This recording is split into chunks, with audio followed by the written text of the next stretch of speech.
Hello everyone, yes, my name's Chris and I work for the Citizen project, so I'm the North Team's community archaeologist, and in my spare time I specialise in Second World War defensive landscapes in the UK. So for the past 17 years or so I've spent a lot of time looking at this type of thing, so wartime concrete. Today I'm going to give you a kind of like brief introduction to the historical subject. We're going to take a look as well at a survey that the Citizen North team did in the Humber Discovery Programme area last year, which seems like, well, it seems like a long time ago now. But what we'll do first is we'll start by just giving a quick introduction to what Citizen is. So Citizen stands for the Coastal and Intertidal Zone Archaeological Network, and as the name suggests, we spend a lot of time looking at archaeology in the coastal and intertidal zone. So things like this. So here I am with our volunteer John, recording the remains of a First World War pillbox up on the East Yorkshire coast. So we are, as Mark said, coordinated by MOLA, the Museum of London Archaeology, and our funding comes from the Heritage Lottery Fund and Lloyd's Register, and we work with several project partners across England, including the Council for British Archaeology, the Nautical Archaeology Society, Historic England, and a whole range of others. So what do we do? Well, Citizen has been running since 2015. We are currently in our second phase of the project. And this second phase sees us looking at 6 distinct discovery programme areas across England. These include the 2 best ones, which are Liverpool Bay and Humberside, where I work.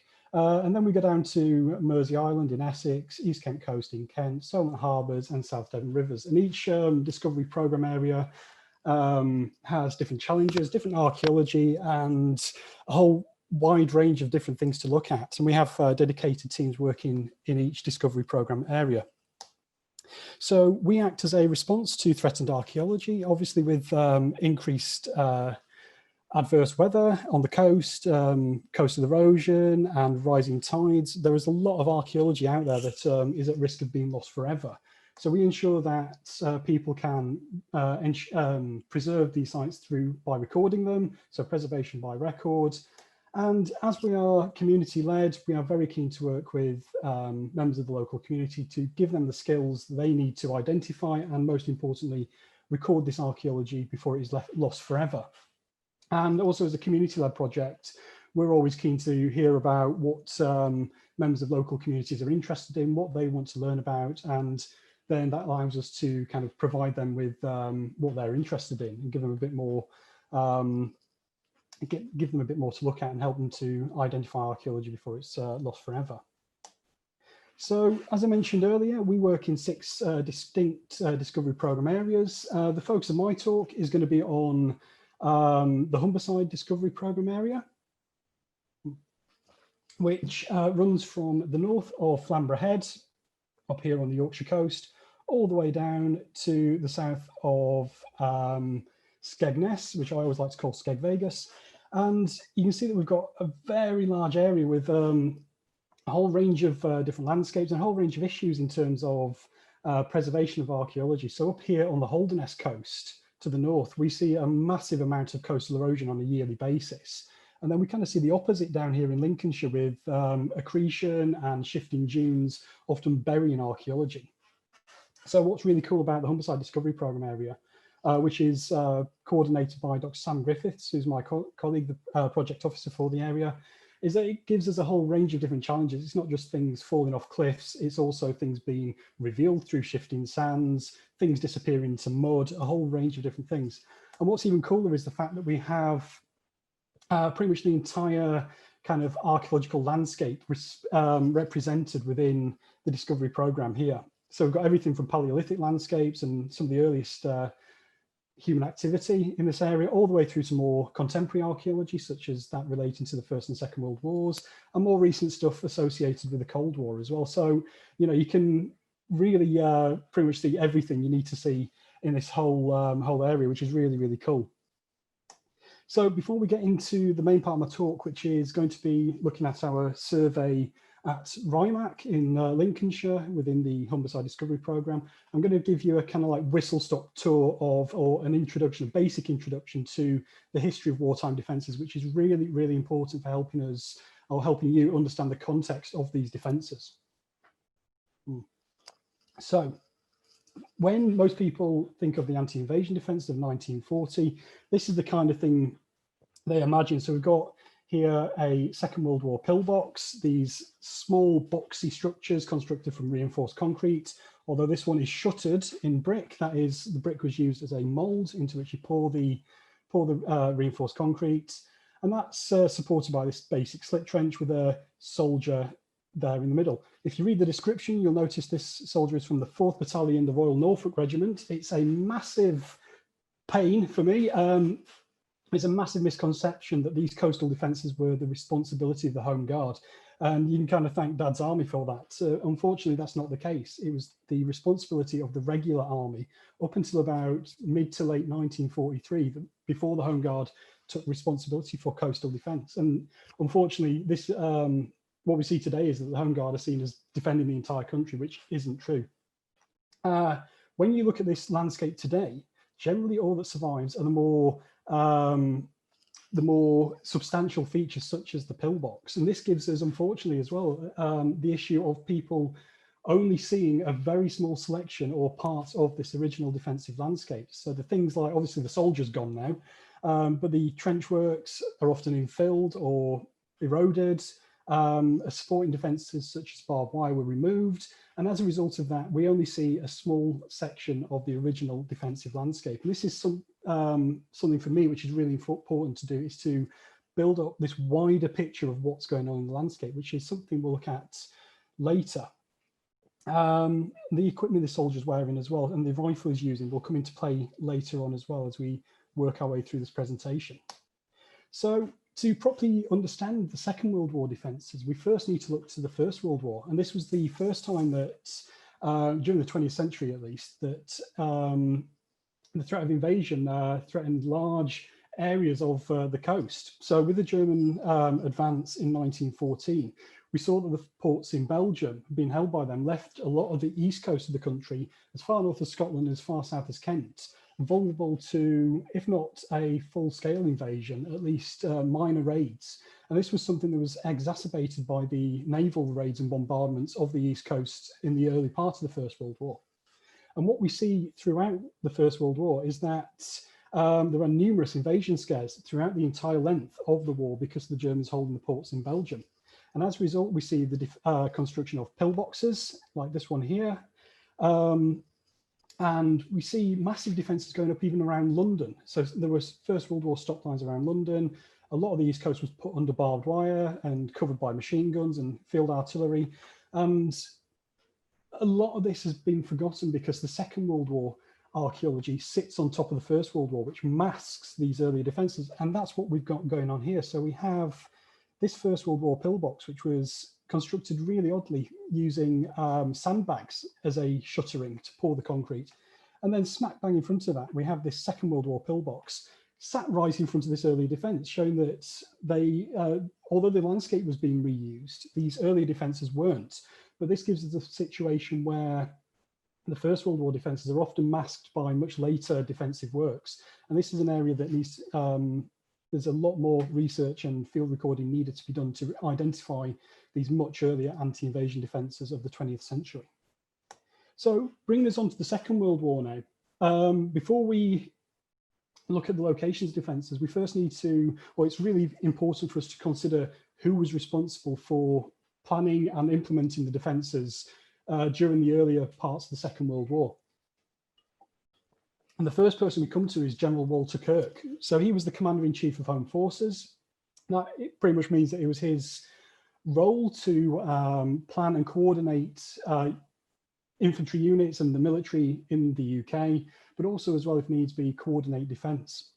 And the first invasion threat appeared much earlier than the fall of France. It was following the fall of Norway and Denmark in, I think it was about May 1940, April, May 1940, that the first invasion threat reared its head.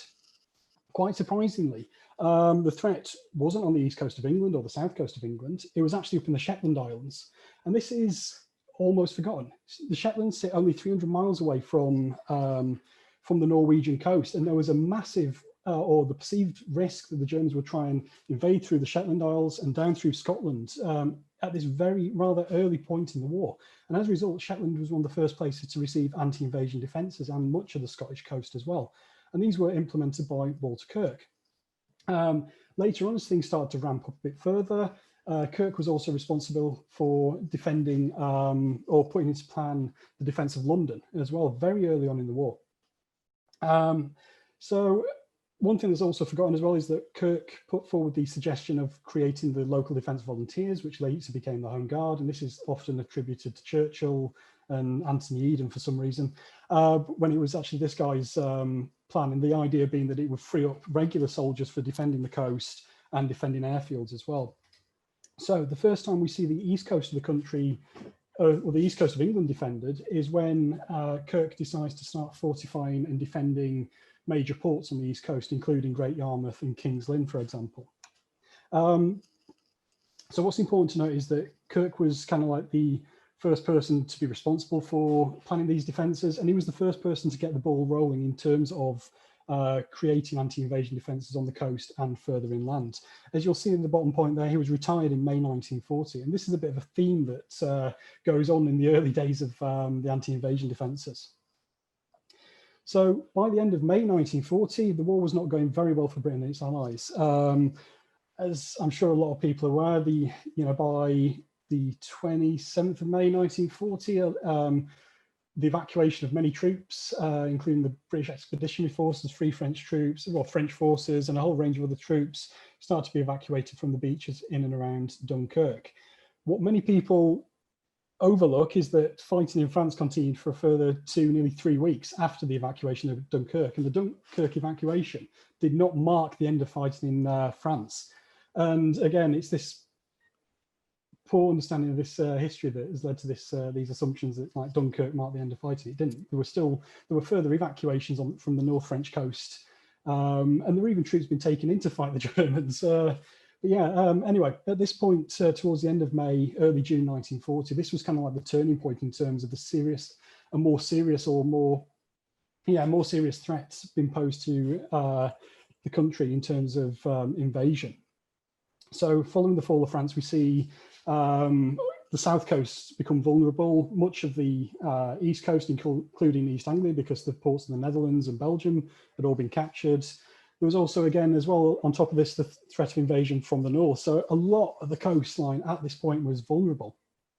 So as I mentioned earlier, General Kirk was retired on the 27th of May, and he was replaced by General Edmund Ironside. So Ironside was appointed and given pretty much the unenviable task of putting into getting the ball rolling in terms of planning and constructing a cohesive defensive strategy to protect pretty much not only the entire coast, but the entire country and the whole of the UK.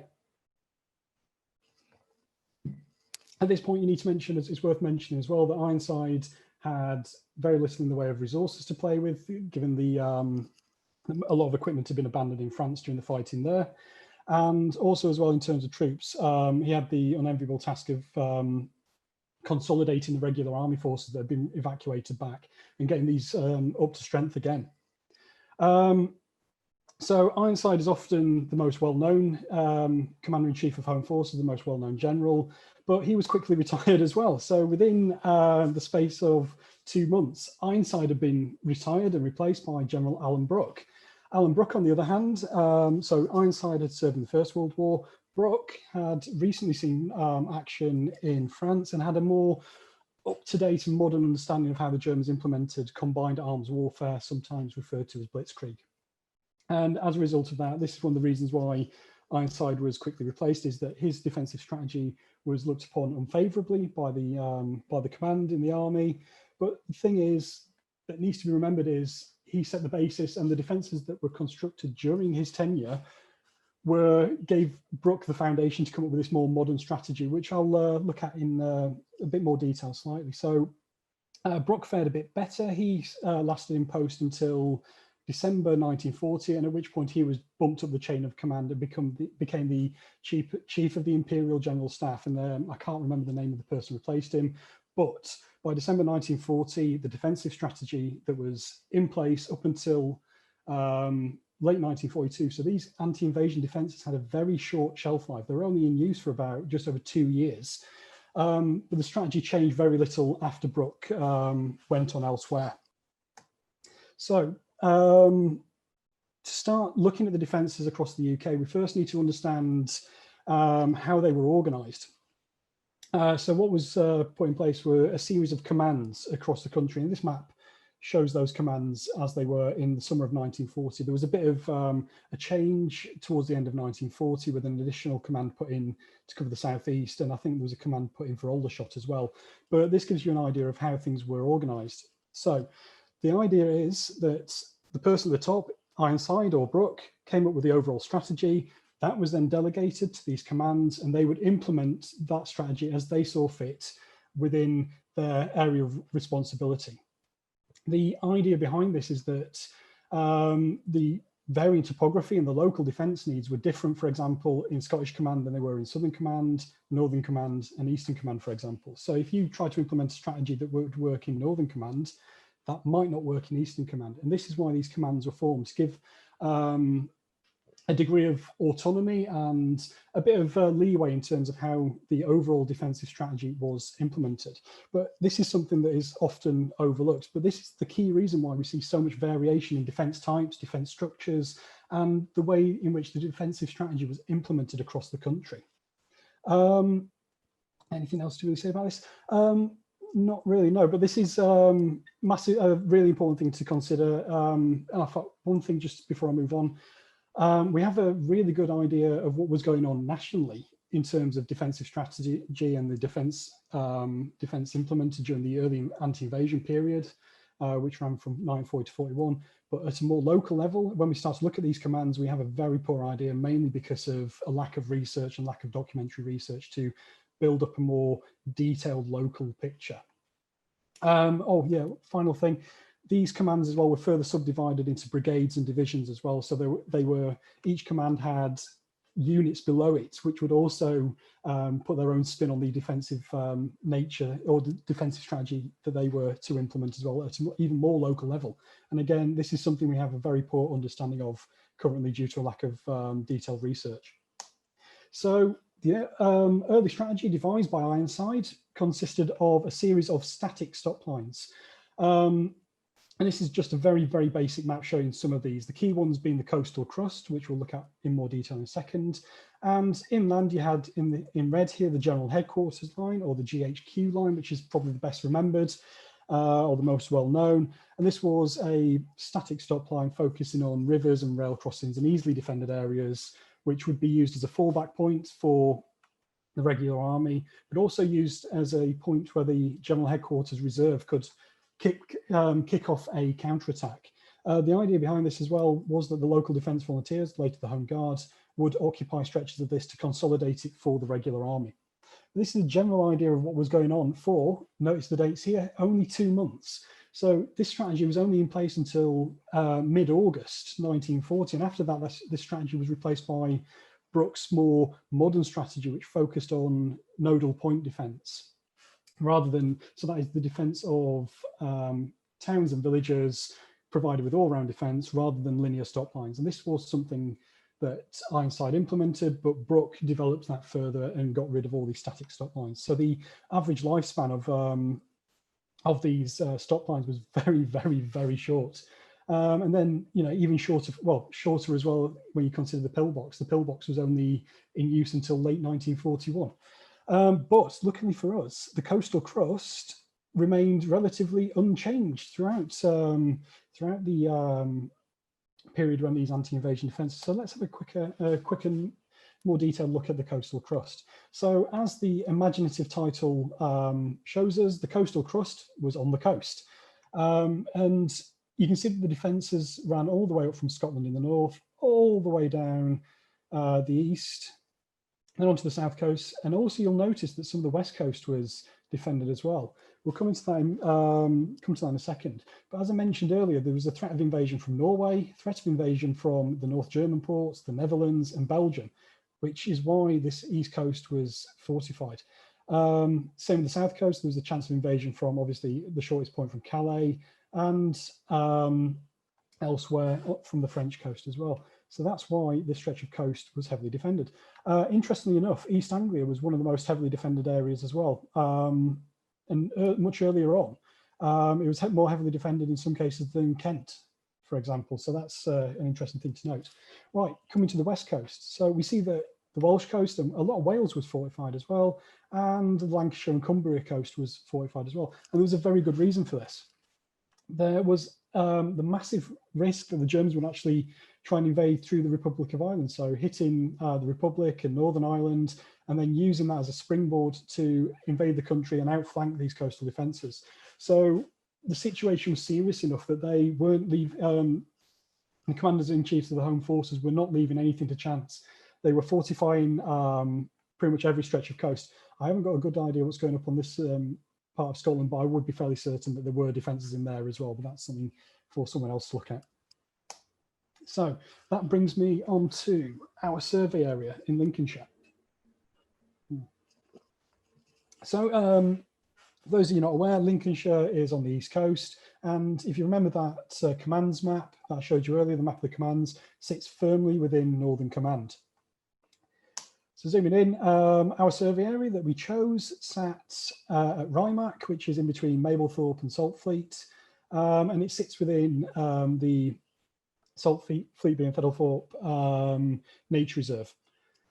So looking a bit even more closely, as part of our survey, we decided to take a closer look at these 3 dots on our map, and each one of these represents a Second World War pillbox constructed in 1940 as part of the coastal crust in the local area. So we undertook this work as part of a training weekend that we ran in, I think it was October last year in 2019. And the idea behind this training workshop was to train volunteers, well, introduce them to the Citizen project, show them how they can find out more information about the project and get involved, give them an idea of the basic techniques to record, a whole range of archaeology, but also as well, there was a prime focus on teaching the volunteers how to record Second World War pillboxes and identify a range of defences as well. And this is why we chose these 3 pillboxes, because we had very little information on these, as we'll see later. And they're also in a nice little clump that you can focus on, move from one to the other during the survey as well, and hopefully learn a lot about these things as well. So we undertook this survey within the Nature Reserve with SSSI consent, and in with close interaction with Natural England as well, and the officer who's responsible for this stretch of coast. And they are extremely interested in learning more about these coastal defences. So the aim of this survey, as I've already mentioned, was to train the volunteers to how to record Second World War pillboxes. And it was also as well, some of the prime objectives for me as an archaeologist was to ensure that we had a very basic methodology that could be used by other volunteers to record a Second World War pillbox. And I'll post links to this methodology I developed later on. So we set out to record these. The idea was to record some standardized data in terms of the shape and form of the structure, the orientation they face, because you'll be surprised that we have very little information about which way these things face, which is really useful for us, as we'll see later in this talk. And also just to get a general look at the shape, form, function, and how these things sat within the landscape, both present day and in the past as well. So you can see us here, we've got our volunteers, Chris, Jordan, and Leanne, and we're all there busy making notes and taking measurements of this pillbox so that we can look at it in further detail later. So what did we find out? Well, first things first, here are our 3 pillboxes. To the untrained eye, these all look rather similar, especially these 2 here. But when we took a close look at these things, we realized that although built to the same overall plan, there were minor but very important differences between each one of these. And this little sentence here is pretty much all the information we had on our map of sites relating to each of these pillboxes. It's literally just a sentence saying Second World War pillbox. Worth pointing out that these aren't Type 23s, and yeah, Lincolnshire type is a nickname that's given to these things because we don't know what their actual designation and drawing number was. So that is all the information we had on our map on our database. And this was why it was really important for us to get out there and record these things to a decent level. So 3 different pillboxes, each one very slightly different, as we'll see in a second. So let's have a closer look at the form of these things. So these pillboxes are relatively simple. They are rectangular in plan, and the walls are 38 centimeters thick. That is really important because there were a number of specifications issued by the military to ensure that pillboxes were built to a set standard. In this case, 38 centimeters of reinforced concrete was believed or was proof against bullets, incoming bullets. So this was bulletproof.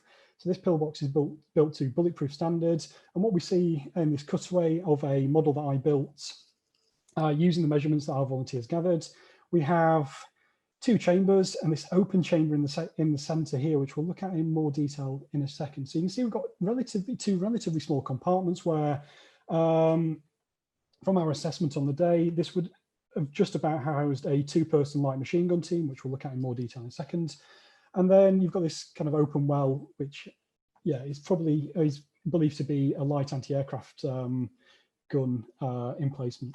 So when we set out to do this, I thought I'd just be taking 4 measurements and building a single model. And once we finished the survey, I ended up having to build 8 models to show 4 different pillbox designs that we looked at in the day. And this was completely unexpected. So when we look at these in more detail, what was really important was recording the orientation of the embrasures. So embrasures are these holes in the wall, which would have allowed the soldier inside to fire out. And when we looked at this pillbox in particular, you've got this massive elongated embrasure here, which faces south. There was another one in the northern elevation as well. And this is something that had never been recorded before. No one had bothered to actually look at the pillbox and record that this thing has been modified during construction to have a very, very specific function. The function of this is to provide the light machine gun inside with a wider arc of fire. So it was obviously during construction that it was decided that fire needed to be concentrated both to the north and the south. And there's also, you can't see it here, a recess in there which would allow the what I think would have been used to allow the gun to be mounted on the Bren gun tripod, which we'll look at in a second. And then one other thing we noticed while looking at the embrasures is post-construction modification. So again, a south-facing embrasure here for a light machine gun, which we'll look at in more detail later, has been modified by chipping away at the sides of the embrasure to create a wider arc of fire. Again, this is a feature that has been unrecorded for, 30 years of people looking at these things, 80 years since the Second World War ended. Well, these things were constructed. No one has actually identified these features or recorded them, despite them being massively important to the local defensive context. So I took a further look at, we all took a further look at the central light anti-aircraft gun well. And what was interesting to note is that not every single one of them had this post onto which you'd mount a light anti-aircraft gun. Out of the 3 pillboxes we looked at with the volunteers, only one of the pillboxes had this central post. But it was when we started to look at this position itself, there's actually underneath the grass here, there's a raised platform in the center, and you can see this stupid so-and-so in the center here with a ranging pole pretending he's got a gun. You can see how exposed on that platform a soldier operating a light anti-aircraft gun would be, or pair of soldiers, because light machine guns weren't operated by a single soldier, they were operated by 2. It was possible to see that not only were you massively exposed if you were operating this position, which tells us that it's really unlikely that if they were getting shot at by soldiers on the ground that they would operate a machine gun out of there, but also as well, the arc of fire, if you're trying to engage enemy aircraft, is really, really limited. But this is something I want to look at in more detail when we can get out to the coast again and when it's safe to do so, but trying to assess how effective this would have been as a fighting position and whether it was viable as well. So I'll post the links to the record so you can see some of our other findings, and I am currently writing a report on this, so you'll see what we found out elsewhere. But those are 2 of the major things that we identified. One massively important part of the investigation of surviving anti-invasion defences is actually interpreting them as a group. And this is something that is rarely, if ever, done at all. And this is something that, through my own research, over the last 17 years, I've developed a way of doing this and trying to add further meaning to individual pillboxes as part of a wider group. Because when you look at these things as a solitary lone structure, they tell us very, very little. But when we look at them as a group, we can learn a lot about them. So this is a map of our 3 pillboxes, which I've plotted into a piece of GIS software. And from here, we can start to look further at how these things were placed in the landscape and why they were placed where they were in the landscape too. So to do that, as I mentioned earlier with the embrasures, this gives us a pointer or a point of reference to start to understand the basic function of a pillbox. So when you think about it, the primary function of a pillbox is to allow a soldier inside to shoot at enemy soldiers without getting shot themselves. And to do that, they would have used a wide range of weapon systems, including here the light machine gun, the Enfield rifle, and to a lesser extent, the Thompson submachine gun earlier on in the war. But what we're going to do is focus on the Bren light machine gun. So this was the standard infantry support weapon during the Second World War, and it was issued to the infantry section. So that's 8 soldiers. 2 of those would operate this light machine gun. And this is what the majority of pillboxes were designed to house. You do get the odd one which was designed to house an anti-tank gun and a whole range of different weapons, but primarily they were designed to allow the light machine gun to be fired from within the pillbox. And this is why we see these different types of embrasures inside. And this was when I started doing my research, was the kind of like jumping off point to allowing me to look at distribution in the landscape and add additional context to the surviving defenses. So, right, Bren gun, standard weapon that we will be looking at. When we start to look into how these weapon systems were used, we have a wealth of information that comes from the manuals that were used to train the soldiers to use these weapons. And by looking at the training manual for the Bren light machine gun, one thing really stood out, and that was that each weapon that was used by the infantry had a very specific maximum or effective range of fire. So the effective range is the maximum range that you can shoot a gun and at a human-sized target and expect to hit it. In the case of the Bren gun, that's 1,000 yards. So this gives us a distance to work with. We also see with rifles, they have much more limited effective range, about between 300 and 600 yards, depending on how well trained the soldier is. But this gives us something that we can use to analyze and look at the distributions of pillboxes within the landscape, because their primary function was to allow someone to fire a gun at enemy soldiers and defend a set landscape. We can use that in the following ways. So this is something I've been working on for a very, very long time, and I've now kind of perfected the art of doing this. When we look at a single pillbox, I mentioned earlier that a key part of our survey was to record the orientations of the embrasures. And this is really important for this reason. So what we can do, once we've estimated the arc of fire for each embrasure, we can plot that using a piece of GIS software to give us an idea of how far the weapons could fire in terms of effective range and how wide their arcs of fire were. So this is what we get. So you can see we've got a single pillbox 26004, and these are the arcs of fire possible from that position, which doesn't take into account the landscape, but we'll look at that shortly. When we zoom in, we see that we get this picture as well. We've got a number of blind spots as well. So each embrasure would have overlapped, or the pair of embrasures in these faces would have overlapped, creating a really nice interlocking arc of fire.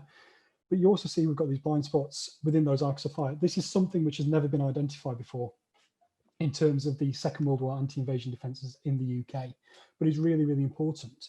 But what happens when we apply this method to all the pillboxes? This is what we get. We see that those blind spots are filled by the arcs of fire from the adjacent pillboxes. And this is really, really important. So what this shows us is that fire was concentrated, or these pillboxes were placed within the landscape to ensure these interlocking arcs of fire. So what we get is, with that, the fields of fire interlocking, any soldier caught within that would expect, or any enemy soldier on the beach caught within those arcs of fire would expect to be hit or could get fired at from more than one direction. What this does is makes it difficult for them to get into cover, and it also creates an effective barrier against any soldiers or enemy infantry trying to push towards these positions. So what that allows the pillboxes to do is deny the beach to the enemy, And also as well, in certain aspects, put down supporting fire across the front of the adjacent positions as well. So they're able to protect each other in this cluster. What else can we say about this? We can also see as well that fire inland was possible, but this is something that we need to assess further. And this is something we did using observations on the ground during the survey. So I was able to cut down the arcs of fire to take into account this bank, which runs around the back of the pillboxes, which limits the visibility inland and the arcs of fire inland significantly. So we can clearly see now that these pillboxes were sited specifically to cover the beach as their primary objective. One thing that I need to point out here as well that I mentioned earlier is that the pillbox represents only a small section of the defensive landscaping use. So there would have been supporting slit trenches, but we'll come to that later on. But we can clearly see that there was an intelligent planning going on here to ensure that fire could be projected onto the most vulnerable section of the landscape, being the beach, and that these pillboxes were intelligently sited to maximize this to great effect as well. We can go one step further with this if you really want to as well. And what we can start to do is viewshed analysis using LiDAR data as well to give us an idea of what could be seen from each of these positions. And this is what we get. So you can see this purple indicates a place where one arc of fire can cover. Turquoise indicates places where two arcs of fire intersect. And then red indicates where three arcs of fire intersect. And again, we can see that from these positions, they have very good view sheds out from the northwest to the southeast. And we can clearly see that further inland, these view sheds are severely limited by this bank. So we can clearly get an idea that the primary objective was to cover the beach and defend it. We can also get an idea of dead ground, but as this landscape has changed significantly since the Second World War, it's a bit tenuous whether this was the case, whether this dead ground was present during the Second World War. But what we can clearly see is that view sheds to the back 300 yards out, 400 yards, were extremely good. And these pillboxes, when we go one step further and add in the arcs of fire, we can clearly see that they were deliberately sited to cover these specific parts of the landscape. And, any soldiers trying to push through here, could have been hit in this area out to the maximum range of the Bren gun at 1,000 yards and even closer in as well. So any infantry landing on the beach would have had a really hard time to get through these defences. And this is an aspect that is often, it's pretty easy to point this out on the ground, but to point this out to other people is one of the reasons why, I developed this interpretation using GIS to show that these things were intelligently sited. They weren't just stuck in the landscape wherever and placed randomly. There was a lot of planning going into the construction of these defences, and this is something that is massively overlooked, and a lot more work needs to be done to identify how these pillboxes and other defences would have interacted with our local landscape. One thing that many people might have realised is that today these pillboxes seem to sit very far back from the edge of the coast. And there's a very good reason for this. In 1940, this is the survey area, these pillboxes were originally constructed on the edge of the coast. This blue line here indicates the high water mark. And one thing we found out from our volunteer, Chris, is that this landscape changed significantly in the mid-1950s following a freak storm event, which led to much flooding. Following the 1950s and this event, much of this landscape has accreted, and as a result, the low water mark we see today is much further out than it was in the 1940s, and as a result, it makes these pillboxes seem like the place too far inland, when in reality, when they were constructed, they were right where they needed to be in terms of covering the stretch of beach up to the low water mark at the very least. So what next? I'm quickly running out of time, but I'll quickly cover this. So it was my plan this year to get the 1940s aerial photographs from historic England and do some interpretation to build up a better picture of the ephemeral defences, which I've done elsewhere in my research. That's been kiboshed thanks to global events recently, but hopefully something I can do in 2021. And the next thing was to look at the documentary record. So one massive myth that really hampers documentary research into Second World War anti-invasion defences is this belief that records weren't kept, which is completely untrue. there are over 6,000 records in the National Archives. And this is something that we need to do more work on to look at, and doing so helps to build up the wider picture in terms of coordination of defence and how that would have, how effective these defences would have been in terms of the things we don't see, such as military manoeuvres and how the military were expected to move through the landscape. Hopefully, fingers crossed, that'll be something I get to do in 2021, and we can turn that into a volunteer project, getting them to show people how to map things that are mentioned in war diaries, for example. So hopefully that, well, that brings me to the end of the presentation. Please do check out the Citizen website if you want to get involved at citizen.org.uk. If you want me to bore you further with stories of wartime concrete, then please do contact me at Mola. If you want to annoy my colleagues on social media, you can get in touch and bombard them with questions about concrete over on Facebook and Twitter. And if you like Instagram and pretty photos and some exciting stuff, please do follow us on Instagram. Thank you very much.